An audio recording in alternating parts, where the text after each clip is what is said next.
আসসালামু আলাইকুম। দেশ ও প্রবাসে যাই যেখান থেকে দেখছেন সকলকে মাহবুব ভেটেরিনারি স্টোরের পক্ষ থেকে শুভেচ্ছা এবং অভিনন্দন।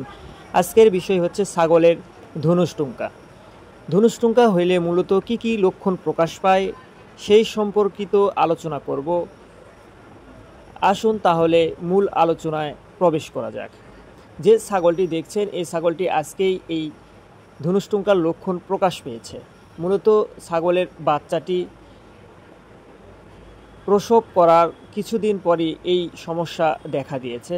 ছাগলটির পিছন সাইড অবশ হয়ে যাচ্ছে এবং পা দুটো রডের মতো শক্ত হয়ে গেছে, ঠিকমতো চলাফেরাও করতে পারতেছে না। দুটি পা এমনভাবে শক্ত হয়ে গেছে যা দেখলে আপনাদেরকেও অনেক কষ্ট লেগে যায়।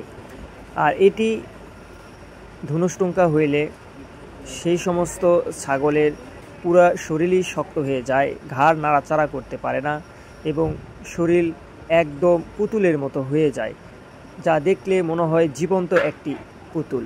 আর এই অবস্থায় যদি আমরা দেখতে পাই তাহলে আমাদেরকে সুন্দরভাবে তার শরীর ম্যাসেজ করে দিতে হবে এবং মানুষের নিউরোবেস্ট নামের একটি ট্যাবলেট রয়েছে, সকাল বিকাল একটি করে দিলে ভালো রেজাল্ট পাওয়া যায়, অথবা ভেটেরিনারিয়ানের পরামর্শ অনুযায়ী চিকিৎসা করতে হবে।